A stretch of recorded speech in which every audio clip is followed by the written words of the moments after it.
Hello and welcome to all the Hylians out there. I'm Joe here with me, my co-host Dan. Hello and greetings. And we have an exciting new video for you all. That's right. We're going to be taking a stab at this Tears of the Kingdom, or Tears of the Kingdom? It's not clear which. Just as every other Zelda tuber is. Because, please subscribe, please. We want to reach 20,000. Hint, hint, wink, wink. Nudge, nudge. Anyways, other than the only reason every Zelda tuber is playing and praising this game, let's get to analyzing it bit by bit. Yes, we're going to do that because why not? It's kind of our thing. This isn't a gaming channel. This is a lore channel. The game starts off with the reveal that Nintendo actually ended up outsourcing the development of this game. And yeah, I know, not to judge that too harshly. This game starts off much to the dismay of anyone who's an older Zelda fan, who enjoys the opening call to adventure of, Link, I'm trapped in the castle by Aghanim or Ganon or something. Rescue me, which I actually like that part of the call to adventure. It's kind of there in Ocarina of Time. It's definitely there in A Link to the Past. You kind of see a variant of it in Twilight Princess. Wind Waker kind of has it. Majora's Mask kind of has something. I like the initial drama and the dark force, such as Aghanim, Majora, or Ganon or something, looming over the prologue, and how you then have Link, who has to set out and meet with the Princess Zelda or come to her rescue and then set off on the quest. I really like this kind of intro. It's a very classic mythology in Arthuriana and classic knight in shining armor. There's a long literary tradition behind it. Now, what Nintendo has done is that they've issued it this time. I don't agree with them just going, Zelda, Princess of Hyrule. Please let us meet her, get to know her. We have to be told who she is. We don't get shown who she is. So I do have that criticism. But that said, we do start off with a Conan or Hyborian Age style intro of exploring ancient ruins, which fair. No, I'll actually say it's a fair way to start a game because that's also a long literary tradition within, the sword and sorcery subgenre of fantasy, but also other fantasies kind of sometimes start this way. And so, not going to criticize. It's a way of starting. Link already has the Master Sword. I just have the slight criticism of I'd rather have him not start with it and the Master Sword be something that's grand. And I do have that criticism. Now, I understand people are going to say, but it has to glow blue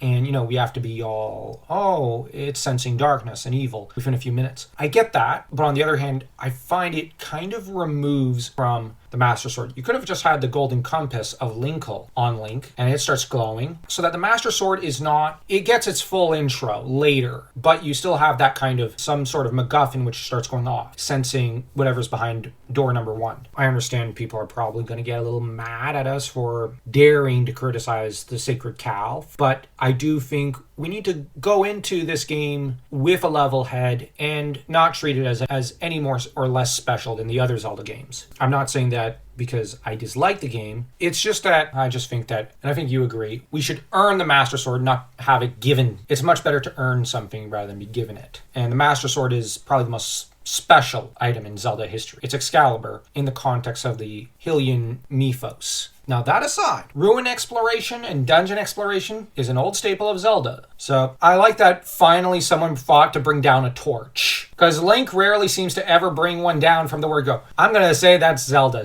doing that. So we already know she's the smart one between these two. I'm joking. Zelda comments on how anyone who's come into contact with the deep gloom under the castle has fallen ill. So we already know that there's a crossover here with Pokemon, as gloom is spreading illness throughout the world. Good thing there's no Vileplumes. And too bad there aren't any Blossoms. I like Blossom. Anyways, Zelda soon takes notice that this Master Sword is shining. She says that the castle has mostly been neglected since Calamity, which I find a little disappointing. I would have hoped that somebody moved in and started cleaning and whatnot. But these ruins, we're told, are directly beneath Hyrule Castle. They're essentially an archaeological dig. Link and Zelda then advance down deeper into the ruins in what is, frankly, what I would argue, something of a callback to Fable 3's encounter with the crawler which lay deep underground, except I'm going to be honest, I kind of found that Fable 3 had a better way of setting the mood in a way with the crawler. That was a genuinely creepy part of that game. Here, I have to admit that I like the better lighting. And Nintendo's aiming for is not a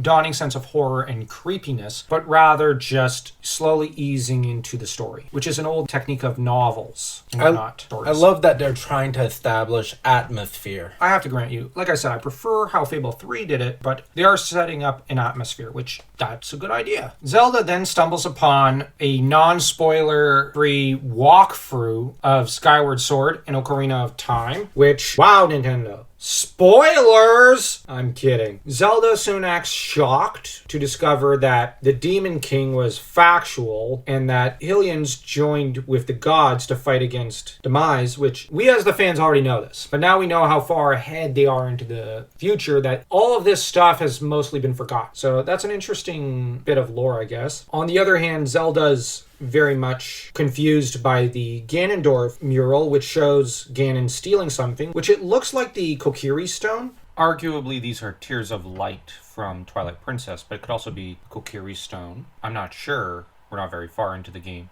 It could also be essentially a euphemism for the Triforce, as Ganondorf did steal that in Ocarina of Time. So we now know this is obviously after Ocarina of Time, quite a bit after, and we also know that Demise lies so far back into the past. Zelda apparently thought it was just, she wasn't sure about anything regarding the Zonai, or I should say the gods and the Hylians joining forces, which we, the fans, already knew all this. All the lore she spouts here is not a shocking reveal. It's all right there. If anyone paid attention to Skyward Sword and Ocarina of Time, and even to an extent A Link to the Past, we all know this. So it is a little fun to discover that the characters in universe don't know as much as we. So that's in itself shows that we're going to be seeing this game from the point of views of Zelda and Link, which I do like that. I don't want my characters to know everything that I do. So right here, just as when you say play Warcraft 3, you know more than Arthas. Arthas does not know as much as you. Arthas has to operate with the knowledge that he has. So does Link and Zelda. So right here, I'm liking that aspect of the game. The characters discover a light at the end of a tunnel and decide that against all possible survival instincts to go towards it because they wanted to go see Jesus. Because why not? Oh wait, it's not Jesus, it's Ganondorf. Whoops. And we then discover the skinniest Ganon in the entire continuity. I mean, geez, this guy skipped leg day. He was so much buffer in Ocarina of Time. And he was so much fatter in A Link to the Past. I'm joking. Obviously, this is not in the falling timeline. I'd probably hazard a guess that where my previous guess, I think, was that this would have been in the adult timeline. We can safely say this is probably in the child timeline. And that this is after Twilight Princess? I'm not sure. The appearance of Ganon here with what seems to be some sort of arm and him being cadaverific is obviously a nod to Hour of the Dragon, where Zaltotun starts off rather desiccated in a corpse, only to then brought back to his full glory, it seems, with the heart of Ahriman. Here they're borrowing from Hour of the Dragon, with Ganon being equated with Zaltotun. The nod to Zaltotun I like because Zaltotun's one of my favorite characters of the Conan universe. So we do get quite a bit of a treat there, stay to an extent, because the moment I think it's a ring falls from him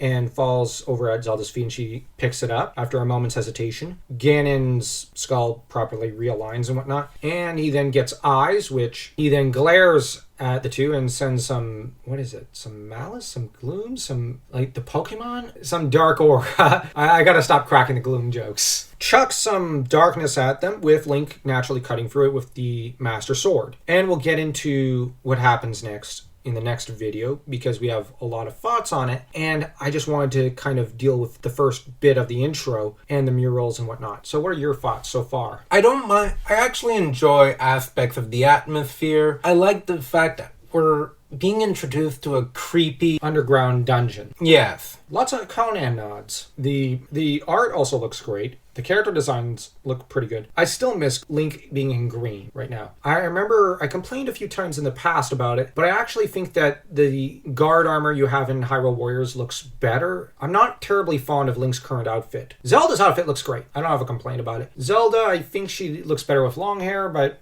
whatever. Her with short hair looks fine. Link's outfit, weird outfit he's wearing here. For some reason, it just doesn't look right. That said, Ganon as a desiccated corpse is pretty funny, so I approve. But honestly, this is some of the best Zelda art I've ever seen. I think the only art style I liked better was Twilight Princess. Yeah, I don't think I have too much to complain about either. Tell us what you think so far of this video and what you thought of the everything up to Ganon's Awakening. And next time we'll deal with Ganon's Awakening and a lot of what happens afterwards. So don't forget to, if you enjoyed this video, smash that like and that subscribe button as though you were Link taking down Ganon.